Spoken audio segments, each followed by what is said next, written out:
네, 시청자 여러분 안녕하세요. 키워드 부동산 박지희입니다. 자, 오늘의 핵심 키워드 살펴보겠습니다.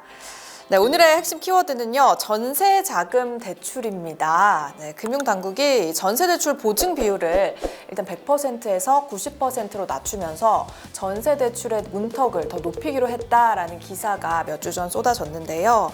네, 사실 이렇게 되면 전세 대출을 받는 입장에서는 굉장히 막막하고 앞으로 이제 은행에서 대출을 받을 때 그 심사가 훨씬 더 까다로워지지 않을까 걱정을 하게 됐는데요. 자, 이런 이슈들 포함해서 전세 자금 대출 관련된 모든 이슈들 오늘 같이 얘기 나눠보도록 하겠습니다. 레오대출연구소 김은진 대표 모셨습니다. 어서 오세요. 안녕하세요. 네, 안녕하세요. 반갑습니다. 네.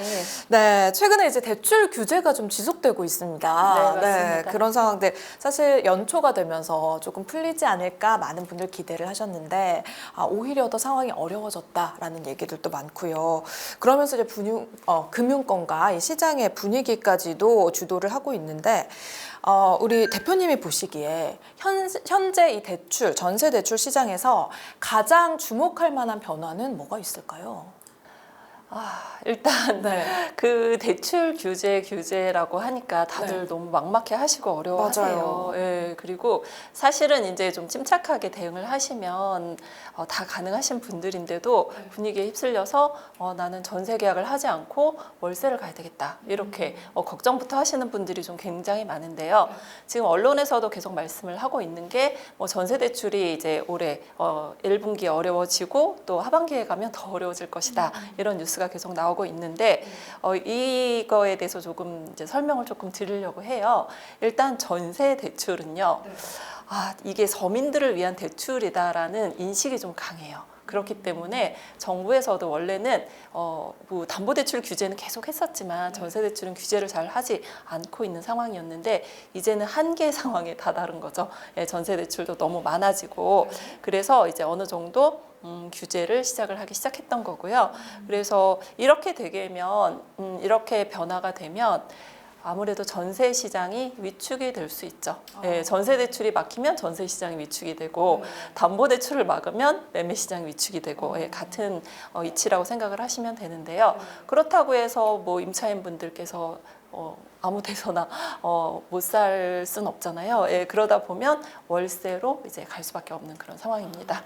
그러면 이제 주거 비용이 늘어날 수밖에 없는 상황이고요. 그래서 통계에서도 보면 4사분기라고 하죠. 2024년 4사분기에 월세 비중은 44% 그리고 전세 비중은 56%인데 이 월세 비중이 직전 분기 대비 3.3% 정도 증가한 것으로 나타나는데요. 그 이유는 이제 작년 9월부터 전세 대출, 담보 대출 규제가 엄청 심했고요. 네, 그 전세 대출의 규제는 갭 투자를 막겠다는 그런 의지의 표명이었는데 사실 피해는 세입자들이 보게 된 경우였어요. 네, 맞습니다. 그래서 지금 계속해서 대출 시장은 특히 전세 대출이 변화가 되고 있는 상황입니다. 그렇습니다. 이게 아까 말씀드린 것처럼 이제 연초에 시장에 좀 여유가 생기지 않을까 기대를 하시다가 하반기부터 또 전세 대출이 갑자기 줄어든다라고 하니까 그 영향이 벌써부터 오고 있는 것 같은 생각이 드는데 그렇다면 올 하반기에 구체적으로 어떤 변화가 있을지 정리 좀 해주시면 좋을 것 같아요. 일단 전세 대출이 어떤 것인지에 대해서 많은 분들이 잘 모르세요. 전세 대출은 은행에서 받는 거 아니에요? 라고 생각을 하시는데 사실 전세 대출은요. 보증기관에서 해준다고 생각하시면 됩니다. 지금 보증기관에서 뭔가 뭐 줄이겠다 계속 이런 얘기를 하니까 뭐 줄이긴 하겠는데 무슨 말인지 모르겠다 이런 분들이 계시거든요. 100% 보증은 뭐고 90% 보증은 뭐냐 잘 모르실 것 같아서 먼저 설명을 좀 드려볼게요. 전세 대출은요. 일단 담보가 없어요. 그렇죠. 저희가 담보대출을 받으면 이 근저당이라고 해서 등기부에 딱 설정을 은행이 하고 이거는 이제 대출이 얼마 나갔어라고 딱 못을 박는데 전세 대출은 아무데도 표시가 되는 게 없어요. 그러다 보니 은행 입장에서는 몹시 불안합니다. 혹시 은행에서 대출을 했는데 은행에서 연체가 되면 어떡하지? 돈을 못 받으면 어떡하지? 이런 걱정을 할 수밖에 없는 상황이에요. 그럴 때 등판하는 선수가 3명 있습니다. 아까 말씀하셨던 허그, 주택도시보증공사, 주택금융공사, 그리고 서울보증 이 세 군데서 등판을 해요. 내가 보증해줄게. 네, 내가 보증해줄 테니까 걱정하지 말고 전세 대출을 실행해줘라고 이제 말씀을 하게 되는데요. 지금까지 주택금융공사는요 90%만 보증을 해줬어요. 아, 지금까지도요? 네, 원래도 90%였어요. 그게 무슨 네. 말이냐면 은행에서 만약에 대출을 2억을 했으면 2억의 90%, 298, 1억 8천은 주택금융공사에서 보증을 해줍니다. 혹시 연체 돈 못 받아도 주택금융공사에서 1억 8천은 보증해주고 나머지 손실은 이제 은행에서 감당을 해야 되는 거죠. 혹시 손실이 나게 되면 예, 그런데 그 허그하고 서울보증은 100%를 보증을 해줬어요. 2억이 나가면 2억 내가 다 물어줄게. 이런 의미였는데 이제 그 규모를 줄이겠다는 거죠. 주택금융공사처럼 90%만 보증을 해주니까 은행 입장에서는 100%다 해준다고 했었는데 이제 90%만 해주면 긴장을 할 수밖에 없죠. 네, 10% 떼이면 안 되는데 뭐 이런 생각을 할 거고요. 그렇게 되면 제일 먼저 뭘 신경 쓸 것 같으세요? 안 떼이려고 하겠죠. 그렇죠. 대출을 네. 좀 더 빡빡하게 그렇죠, 보겠죠, 그렇죠. 심사를.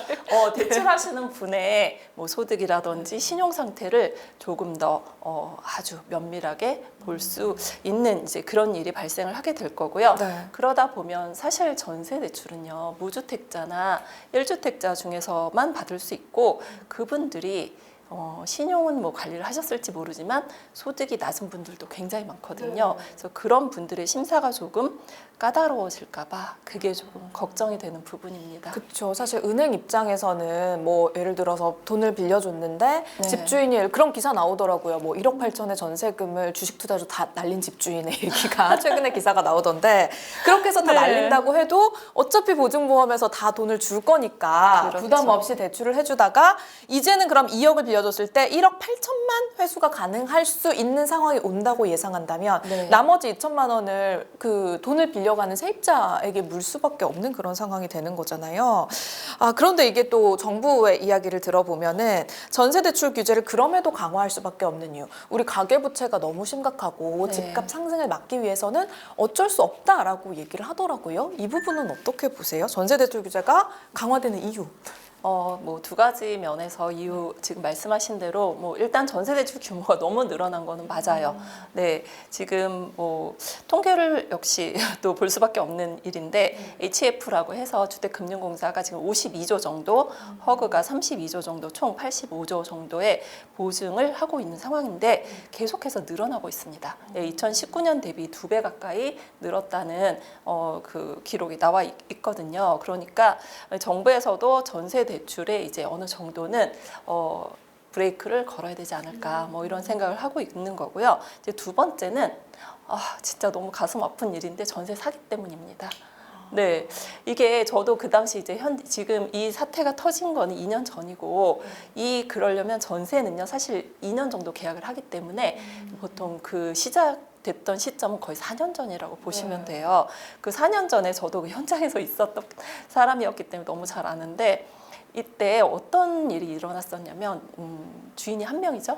소유자 한 명이 여러 개를 사는 거예요. 뭐 한 100개 이렇게를 사는데 일단 2억짜리 빌라를 사는데 그 매수를 할 때 세입자를 2억 5천에 맞춥니다.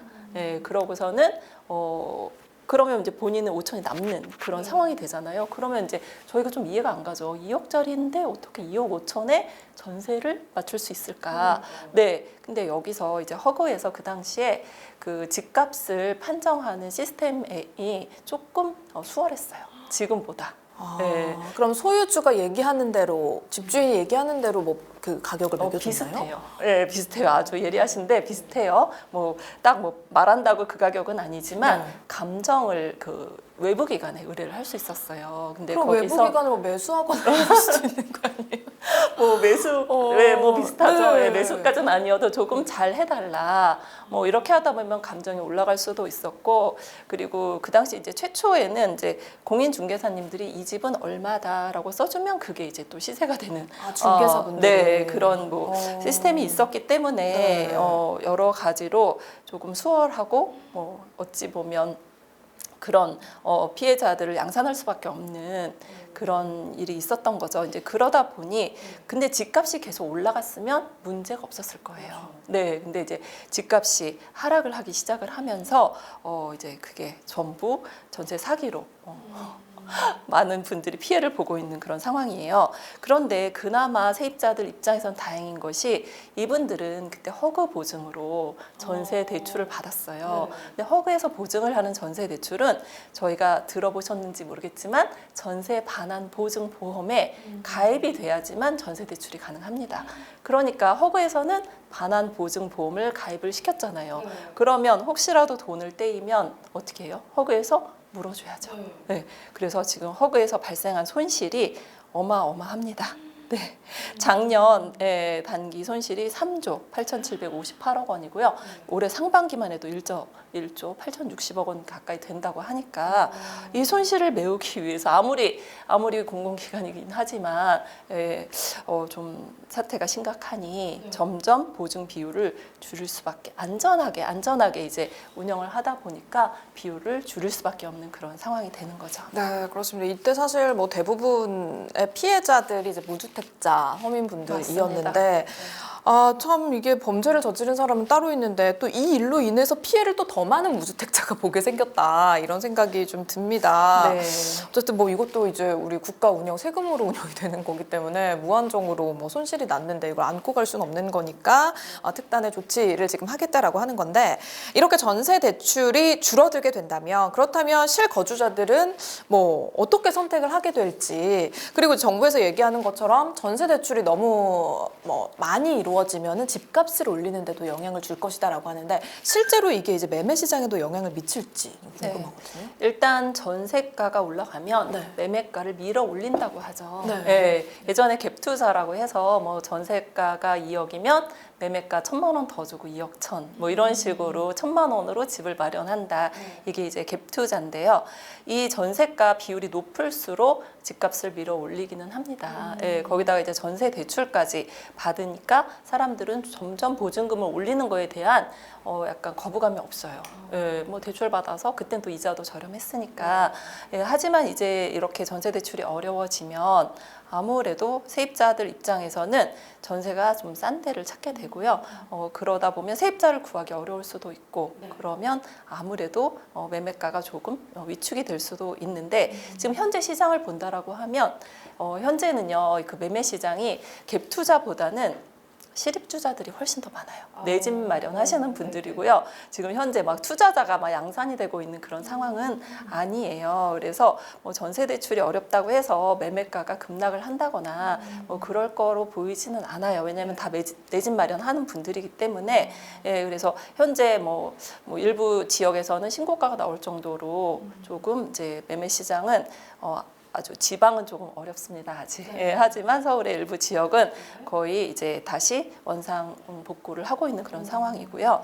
그래서 전세 대출이 어려워진다라고 하면 당연히 뭐 규제 지역이라든지 좋은 지역은 별로 영향을 안 받겠죠. 하지만 이제 조금 낙후된 지역이라든지 이런 데는 매매가가 조금 떨어질 수도 있다는 거죠. 그러니까 매매 시장이 뭐 대부분은 지금 실수요자 중심으로 돌아가고 있기는 하지만 그럼에도 불구하고 조금은 영향을 미칠 수 있을 것이다. 지역에 따라서. 지역에 따라서 영향을 미칠 수 있고요. 그리고 이렇게 전세가율이 떨어지게 되면 원래 예전에는 많이 해줬잖아요. 전세 보증을 많이 해줬는데 전세가 이런 보증률을 떨어지면 이제 제 친구 같은 경우도 이제 임차를 주고 있는데 얼마 전에 제가 만났어요. 어디가? 그랬더니 돈을 돌려줘야 돼 막 이러는 거예요. 왜? 그랬더니 몰라 뭐 허그해서 뭐 뭘 줄인대. 이제 제 친구는 일반인이니까 잘 모르잖아요. 보증 비율 줄여서 세입자 반환 보증이 안 돼서 그래. 그러면 네가 뭐 1,100만 원 계산해서 돌려주는 게 맞아라고 제가 설명을 해드렸거든요. 그러다 보니 임대인들 입장에서는 이런 전세금 반환에 대한 리스크를 조금 대비를 하시는 게 좋습니다. 그게 소급 적용이 되는 거였어요? 연장할 때. 연장할 때. 뭐 기존에 있는 분들이야 만기까지는 괜찮지만 연장하는 시점에 그 연장이 되는 분들도 있고요. 다시 일부 돌려줘야 되는 그런 분들도 있고 새로 세입자를 맞추게 되면 당연히 그때는 신규 적용을 받기 때문에 당연히 돌려줘야 되는 경우가 그러네요. 있죠. 뭐 몇 천만 원부터 뭐 많게는 뭐 억 단위가 될 수도 있는 거니까 높은 금액의 전세라면은 그럴 수도 네. 있는데 그냥 제가 보기엔 그냥 몇 천만 원 정도가 몇 천만 원 아닐까. 예, 왜냐하면 정도 원래 150% 보증에서 126%로 낮아졌기 때문에 네네네. 뭐 그 비율이 막 뭐 감당 못할 정도는 아니지만 사실 일반인들 저희 서민들 입장에서 뭐 1,000만 원, 2천만 원을 막 갖고 있는 분들이 많이 그렇죠. 없어요. 굉장히 그래서 큰 그거를 돈이죠. 마련하려면 되게 힘들어 하시거든요. 그래서 미리미리 이런 부분은 이렇게 뉴스나든지 뭐 이런 영상을 보시면 내가 다음에 조금 돈을 돌려줄 수 있겠구나. 제가 그런 얘기를 많이 해요. 전세 대출이 꼭 세입자만 알아야 되는 건 아니거든요. 저희가 운전을 할 때 저희가 운전자가 되기도 하지만 또 차를 안 탈 땐 보행자가 보행자가 되잖아요. 되죠. 네, 마찬가지로 전세가요. 저희가 세입자가 될 수도 있지만 반대로 임대인이 될 수도 있습니다. 그래서 이 임대인 입장에서도 이 전세 대출에 대한 것은 좀 알고 가시는 게 큰 도움을 받을 수 있어요. 네. 그리고 이제 뭐 저도 작년에 이제 전세를 막 구했던 그런 경험이 네. 있는데 그때 저희가 이제 뭐 생각했던 가족들하고 얘기했던 게 이게 은행에 월세를 내고 사는지 집주인에게 월세를 내고 사는지 둘 중에 하나다. 뭐 몇 억을 가지고 이제 구하는 건 아니니까 집값 맞아요. 전세를 다 가지고 할 수는 없으니까 그래서 이게 만약에 전세 대출이 줄어들게 되면 이 월세 전환이 가속화되지 않을까? 집주인에게 월세를 은행에 월세를 내고 사는 거에서 집주인에게 월세를 내고 사는 걸로 전환이 되지 않을까 이런 생각이 저는 드는데 이런 변화는 어떻게 보세요? 당연히 월세로 전환이 많이 되고 있습니다. 예, 왜냐하면 지금 그 보증 비율만 줄인 게 아니라 이제 하반기 되면 소득이라든지 신용까지도 엄격하게 보겠다라고 이미 공지를 하고 있는 상황이라서요. 이 전세 세입자분들 중에서 소득이 낮아서 대출이 안 되는 분들도 꽤 많으세요. 이런 분들은 전세 대출을 받고 싶어도 안 되니까 그럼 월세로 갈 수밖에 없는 그런 상황이 될 수밖에 없고요.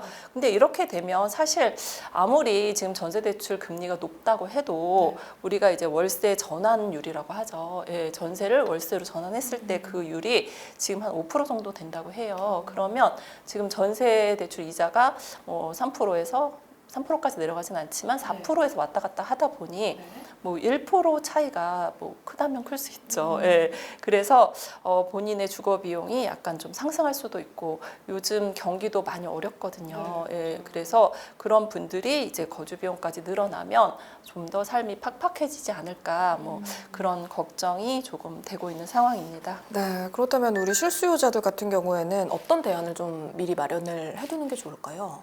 이게 정부에서 발표를 한 것이 보증을 줄인다고 했잖아요. 90%로 줄인다. 네. 예, 근데 사실 대출 받는 분들 입장에서는 대출 한도를 줄인 게 아니라서 원래는 이제 대출 한도가 80%, 보증금의 80%를 실행을 할 수 있기 때문에 보증 비율을 줄이면 아까도 말씀드렸듯이 은행이 깐깐하게 심사할까봐 그게 걱정이잖아요. 그래서 그 깐깐한 심사를 통과할 수 있도록 본인이 미리 좀 대비를 하셔야 되는 거죠. 그래서 이 대비라는 거는 뭐 별거는 없어요. 뭐냐, 첫 번째 신용입니다. 신용 네. 등급. 그렇죠. 저희가 신용 점수라는 거 정말 중요한데 저는 약간 공기라는 표현을 좀 많이 써요. 우리가 공기가 그냥 있을 때는 당연한 거야 라고 생각을 하는데 이게 없으면 숨이 탁 막히잖아요. 신용 점수도 마찬가지예요. 우리가 그냥 있을 때 나 뭐 좋아. 뭐 거의 1000점이야 막 자랑하시거든요. 근데 본인이 이렇게 살다 보면 어쩔 수 없이 내려가는 경우가 있어요. 자의에 의하든 타의에 의하든. 예, 그래서 점수가 내려가신 분들은 정말 통탄을 하십니다. 이거 이렇게 중요한지 몰랐어요 라고 말씀을 하시거든요. 그래서 이 전세 대출은 신용 점수에 따라서 대출 한도가 달라요. 네, 그래서 도시보증 같은 경우에 820점 혹은 805점 이상이 돼야 4억 이상이 가능하세요. 그러니까 나이스 820, K12 805점 이상. 근데 그거보다 낮으면 뭐 1억 5천밖에 안 돼요. 아무리 본인이 뭐 전세 보증금이 높아도 서울 보증 역시 마찬가지거든요. 그래서 신용 점수에 따라서 우리가 대출 한도가 달라질 수 있기 때문에 이 부분 정말 주의 깊게 생각을 하셔서 관리를 해주시면 되세요. 이게 습관처럼 연체하시는 분들이 있거든요. 아, 네, 맞아요. 네, 네, 그냥 귀찮고 통장에 뭐. 막 돈이 뭐 없는지 몰랐어요. 네. 막 이렇게 습관적으로 연체하시는 분들 계시는데 그러는 거 정말 좋지 않습니다. 그래서 네. 신용점수 확인하시는 게 제일 좋고요. 그리고 하반기에는 소득 비율을 본다고 했어요. 예, 근데 지금 현재도 원래 주택 도시보증공사는 소득을 안 봅니다. 그 세입자분의 소득이 없어도 전혀 문제가 없어요. 근데 이제 앞으로 바뀔 예정이니까 그걸 대비를 하셔야 되는데 현재 농협은행은 보고 있어요. 원래도 은행 자체적으로. 그렇죠. 그러면 그래서 부실이 더 없었을 수도 있어요. 예, 은행 입장에서는 그러니까 은행 재량인 거죠. 원래 허그는 소득 없어도 돼요라고 하지만 은행 입장에서는 아니에요. 저희는 봐야겠어요. 근데 이제 앞으로 점점 그런 은행이 늘어날 수 있다라는 거잖아요. 그래서 소득을 뭐 늘리는 게 가장 좋은데 그게 내 맘대로 되지 않죠. 안 되죠. 가장 어려운 부분입니다. 그래서 소득이 이제 좀 어려우시면 대체 소득도 쓸 수 있어요. 대체 소득이라고 대체소득이라면 하면 어떤 건가요? 증빙소득자 내가 월급 받는 사람 말고 뭐 카드를 뭐 환산해서 내가 카드 쓰는 그렇죠. 금액. 네, 그걸로 네네네. 환산을 한다거나 건강보험을 납부하는 그 내역.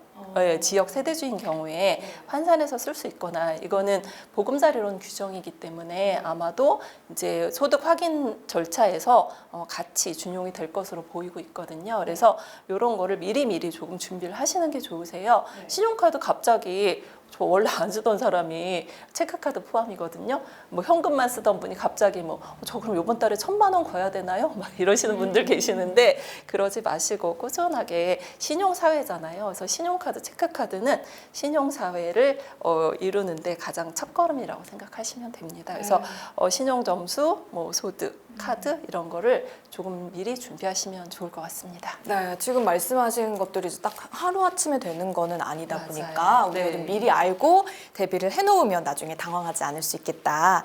네, 이런 생각이 들고요. 그리고 이제 전세 대출을 받을 때 말씀하신 대로 이런 것들 신용을 차곡차곡 쌓아놓으면 훨씬 더 유리하다라고 해주셨고 추가로 은행을 좀 선택하는 나에게 뭐 더 유리한 그런 팁 있을까요? 저는 이제 은행을 선택할 때 항상 제가 드리는 말씀이 꼭 주거래 은행 갈 필요 없다. 네, 본인은 약간 습관처럼 주거를 그렇죠. 근데 제가 맨날 물어봐요. 주거래 은행에서 뭐 해주나요? 물어봐요. 그러면 본인도 이제 생각을 해보니까 아무것도 없는 거예요. 그래서 제가 뭐 해줘요? 달력이라도 보내주나요? 그러면 아니요, 아무것도 안 해줘요 라고 하시더라고요. 그래서 그냥 나한테 가장 맞는 은행을 찾으면 좋은데 그 은행을 어떻게 찾아요? 라고 생각할 수 있어요. 그런데 이게 은행별로 그러니까 본인의 조건을 좀 파악을 하시는 게 좋아요. 그러니까 예를 들면 은행별로 할인을 해주는 그런 조건들이 좀 다릅니다. 예를 들면 뭐 다주택자는 원래 안 되는 거고요. 전세 대출이. 그런데 그 아이가 많은 사람들 있죠. 다자녀. 예, 다자녀 이런 사람들은 또 할인을 해주는 은행이 있어요. 그게 은행마다 다르군요. 달라요. 네, 그러니까 아이가 많으면 뭐 전 은행이 해주나요? 아니고요. 은행마다 조금 다르고요. 또 그 다자녀인 게 혜택을 줬다가 또 안 줬다가 뭐 이렇게 또 수시로 바뀌기도 해요. 그래서 그 당시 본인이 내세울 수 있는 조건, 예를 들면 다문화라든지 다자녀라든지 아니면 또 뭐 공기업 다니시는 분들 할인해주는 은행도 있어요.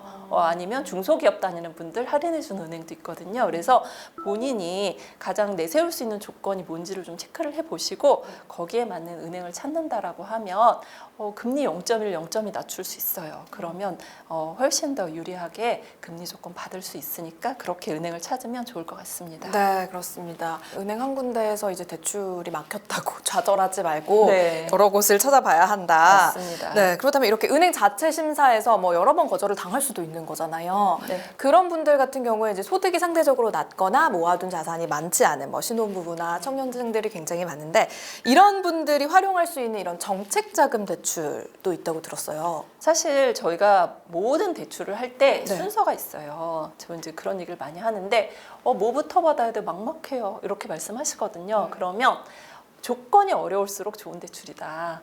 그러니까 정책자금 대출 먼저 신경을 써라. 라고 말씀을 드리거든요. 저희가 은행 대출은 뭐 소득 제한도 없고 뭐 소득이 높아도 되고 뭐 집값이 뭐 제한도 없고 그러잖아요. 근데 이런 정책 자금 대출들은 제한 사항이 따릅니다. 그래서 뭔가 제한이 있다는 거는 혜택을 주겠다라는 그런 의미잖아요. 그래서 이런 전세 대출은 뭐가 있냐면 이제 버팀목 전세 대출이라고.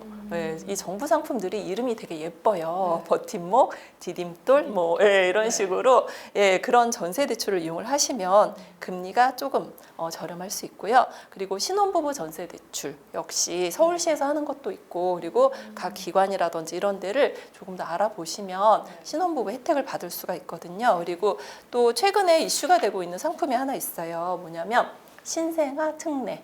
가 담보만 있는 게 아니고요. 전세 대출도 가능하거든요. 그래서 아이가 태어나면 우리가 나는 내 집 마련하는 게 뭐 꿈이야 이러신 분들은 담보대출 쪽으로 알아보시면 되고, 그런데 담보대출만으로 또 안 되는 분들도 계세요. 나는 일단 전세를 살아야 돼 이러시는 분들은 신생아 특례 전세 대출이 있습니다. 그래서 최저 금리가 신생아 특례 전세 대출은 이제 뭐 꿈의 금리긴 한데 1.1%부터 4.1%까지 그 범위가 좀 넓기는 하지만 최저 금리가 1%대라는 게 좀 환상적이잖아요. 그래서 요즘에는 거의 5% 넘어가잖아요. 6% 막 이렇게. 그렇게 되는 경우도 있고, 근데 이제 부수거래 조건을 하면 4% 초반까지 내려오기는 해요. 근데 말씀하신 거는 그렇죠.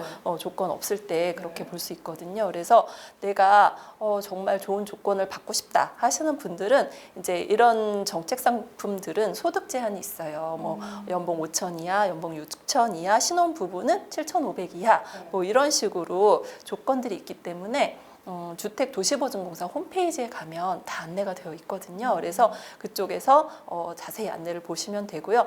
나는 무슨 말인지 모르겠다 이러시면 이 정책자금 대출들은 수탁은행이라고 해서 은행이 정해져 있어요. 그래서 아무 은행이나 가면 안 되고요. 근데 우리가 다 아는 은행이에요. 그래서 우리은행, 국민은행, 신한은행, 농협은행, 하나은행, 부산은행, IM뱅크 이 은행에 가서 상담을 하시면 아주 친절하게 상담 받을 수 있습니다.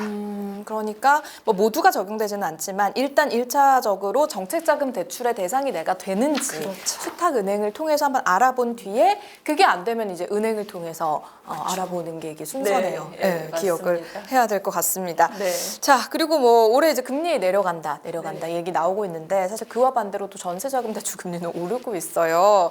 올해 뭐 대출 시장, 뭐 금리 이런 것들 규제 어떤 흐름을 보일 걸로 예상하세요? 어제 25일 날 그 한국은행에서 기준금리를 인하를 했어요. 네, 그래서 사실 그 지금 금리를 인하를 할 수밖에 없는 상황이에요. 지금 내수 경기가 너무 어렵고 뭐 정치적이거나 경제적으로 굉장히 불안한 상태거든요. 그래서 얼마 전에 저도 이제 친한 은행 직원들하고 얘기를 하다 보니 거기가 이제 공단에 있는 은행이었거든요. 사업자분들이 연체를 너무 많이 하신다. 그만큼 힘든 거예요. 지금 좀 자영업자분들. 네, 그렇죠. 자영업자분들이 지금 굉장히 많이 힘들거든요. 그래서 금리를 낮출 수밖에 없는 그런 상황이에요. 네, 그래서 한국은행에서 기준금리를 전격 인하를 했고요. 근데 이게 이제 많은 분들이 오해를 하는 게 한국은행 기준금리가 떨어지면 내 대출 금리도 바로 떨어지나요? 0.25 내려가나요? 막 이렇게 희망을 갖게 되거든요. 그렇죠. 근데 이 은행의 대출 금리는 이제 한국은행 기준 금리하고 체계가 조금 달라요. 그래서 뭐 영향은 이제 서서히 옮기는 이제 퍼지겠지만 당장 그렇게 내려가지는 않고요. 그 뭐 채권 금리라든지 또 은행의 가상 금리라든지 이런 여러 가지가 좀 조정이 되면서 금리는 점차 떨어질 것으로 보이고 있지만 은행 입장에서는 지금 그렇다고 금리를 마냥 내릴 수도 없는 상황이에요. 그 이유가 뭐냐면 정부에서 지금 총량 규제를 너무 엄격하게 하고 있는 상황이거든요. 이게 뭐냐면 이제 매년 이제 늘어나는 폭이 있잖아요. 대출은 집값이 올라가니까 당연히 대출금도 올라갈 수밖에 없는 상황인데 저희가 이제 일반적으로 연 5% 정도를 총량을 늘려도 된다라는 게 이제 암묵적으로 있었는데 요번에 이제 정부에서 발표한 거는 경상성장률이라고 해서 그 증가 범위를 3.8%거든요. 그 이내로 해라. 줄었죠. 오히려 5%에서 3.8%로 줄였잖아요. 그래서 정부에서 그 줄이라고 하니까 은행에서는 가계대출 목표를 늘릴 수가 없죠. 그러면 저희가 이제 손님을 쫓으려면 어떻게 해야 돼요? 오지 마. 네. 우리 은행으로 오지 마. 금리를 이러려면. 잔뜩 올려. 그렇죠. 가격이 비싸면 안 오는 게 이게 네. 맞는 얘기잖아요. 그쵸. 그래서 은행 입장에서는 이 총량을 맞추기 위해서라도 금리를 크게 내릴 수가 없는 그런 상황이고요. 그나마 이제 여유가 있는 은행은 지금 지방 경제가 너무 어렵다 보니까 지방 은행은 약간의 이제 여유를 좀 줄 수 있는 범위까지 올라갔고요. 그리고 이금융권은 계속해서 대출이 줄고 있거든요. 그래서 저희가 이금융권이라고 하면 뭐 지역농협, 뭐 새마을금고, 신협 이런 금융기관들이 계속해서 대출이 줄고 있는 상황이라서 지금 지방은행이나 이금융권은 살짝 예외를 둘 수 있지만 1금융권 같은 경우는 계속해서 이 관리 대상이에요. 이게 옛날에는 이제 1년 단위로 봤지만 지금은 거의 뭐 월로 보고를 받고 있다라는 정도로 관리를 하고 있기 때문에 금리가 급격하게 떨어지기는 조금 어렵지 않을까 싶습니다. 네, 그래서 금리 인하의 그 온기가 나에게 오기까지는 조금 시간이 걸리겠구나 생각이 드네요. 네. 자, 그렇다면 마지막으로 전세 대출을 고민하고 있는 우리 실수요자 시청자분들에게 조언 한마디 부탁드릴게요.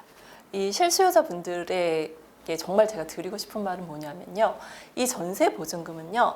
이 무주택자 분들한테는 전 재산이에요.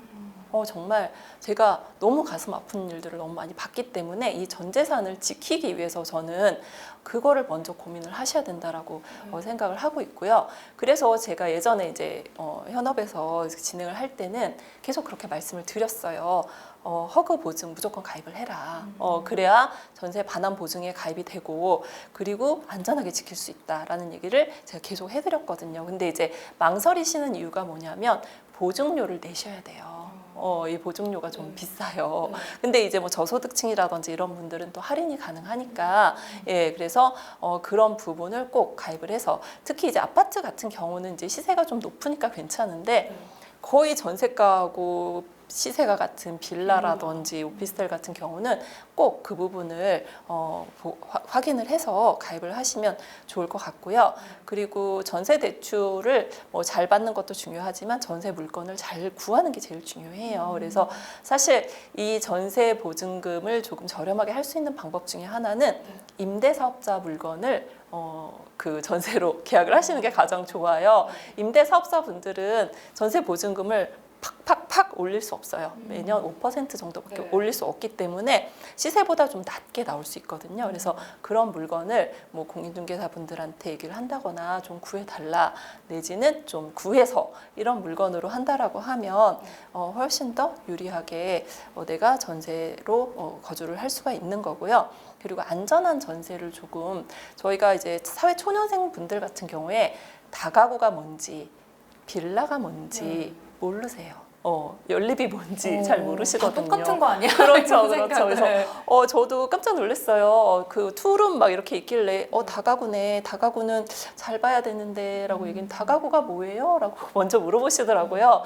다가구하고 제가 빌라하고 좀 차이를 말씀을 드린다라고 하면 그냥 아주 쉽게 주인이 다가구는 101호, 102호, 103호, 104호, 105 뭐 막 이렇게 계속 201호 막 이렇게 뭐 그 건물에 세입자 분이 뭐 10명이 됐든 주인이 한 명이에요. 그렇기 때문에 서로의 보증금이 나의 보증금에 영향을 미칩니다. 나보다 먼저 들어온 세입자의 보증금이 먼저 혹시라도 경매로 넘어가면 배당이 될 수 있기 때문에 이런 경우에 나의 순위가 몇 번째인지 안전하게 지키시는 게 가장 좋고요. 근데 이제 허그 보증에서 전세 대출을 하게 되면 그 뭐 순위라든지 이런 게 다 파악이 되니까 그 부분이 사실은 조금 더 편하기는 하죠. 그리고 연립이나 뭐 빌라 같은 경우는 집주인이 한 명인 거죠. 그래서 공동주택 개념으로 들어가기 때문에 그 부분은 좀 차이를 둬서 공부를 하시는 게 제일 좋고 그리고 마지막으로 제가 꼭 당부를 드리고 싶은 거는 전입을 빼시면 안 돼요. 전입 신고를 꼭 해야 한다. 네, 거의 나의 목숨과도 같다라고. 보면은 전입 신고 안 되는데 조금 저렴한 물건들도 있잖아요. 맞아요. 예, 뭐 전입 신고 안 돼요. 이거 오피스텔은 이거 영업용으로 해야 되기 때문에 오피스텔 같은 게 전입 신고가 들어가면 주거용으로 되기 때문에 그 뭐 임대인들 입장에서는 그런 경우 그냥 월세로 하시는 게 낫고요. 전입 신고를 꼭 하셔야 돼요. 그래야지만 나의 피 같은 보증금을 지킬 수 있습니다. 그리고 뭐 전입 신고까지는 했는데 또 간혹 이런 분들 계세요. 저보고 집주인이요 잠깐 전입 빼달라고 하는데 뭐 대출 조금만 받는데요 막 이렇게 말씀을 하시는 분 계시거든요. 제가 절대로 안 된다 절대로 안 된다라고 누누이 말씀을 드려요. 집주인이 5천을 받을지 5억을 받을지 어떻게 아냐 안 된다 거의 목숨이다 라고 제가 말씀을 드리거든요. 그래서 이 전입신고의 그 중요함을 꼭 아시면 좋을 것 같고요. 그리고 대출에서도 마찬가지예요. 이 전입을 빼버리면 이 은행 입장에서도 확보가 안 돼요. 대출금을 회수하기가 순위에서 밀리거든요. 그렇기 때문에 이런 분이 이제 블랙리스트에 오를 수 있어요. 전입을 습관적으로 뺀다거나 은행에서는 알 수 있거든요. 그래서 전입신고 뺐어요. 이렇게 연락이 올 때 있어요. 빨리 넣으세요. 이렇게 할 때 있는데 이렇게 되면 나중에 연장을 한다거나 다른 데에서 전세 대출을 받을 때 이분 예전에 전입 빼신 분이네요. 뭐 블랙리스트에 오르셨네요. 이러면 안 돼요. 전세 대출 제가 그런 분 몇 번 봤거든요. 그래서 전입 신고 굉장히 중요하니까 그 부분 좀 신경 써 주시면 좋을 것 같습니다. 네, 그렇습니다. 우리가 진짜 정말 전 재산을 지키는 일인 만큼 알아야 할 것들도 많고 또 신경 써야 할 것들도 굉장히 많은데 오늘 방송에서 많은 방법이 나온 것 같습니다. 사실 뭐 요즘에 뭐 경제가 어렵고 부동산 시장 어렵고 뭐 대출 시장도 어렵고 이런 얘기를 많이 있지만 그럼에도 불구하고 곳곳에 이 방법이나 팁들이 굉장히 많다라는 거 한 번 더 기억을 해주시면 좋겠고요. 이런 것들 오늘 알려드린 것들 잘 활용하셔가지고 올해는 조금 더 우리가 따뜻하고 풍요롭게 보낼 수 있었으면 좋겠다라는 생각이 듭니다. 자, 저희 키워드 부동산 레오대출연구소 김은진 대표님과 오늘 말씀 나눠봤습니다. 대표님과는 여기서 인사 나누도록 하겠습니다. 대표님 오늘 말씀 고맙습니다. 네, 감사합니다.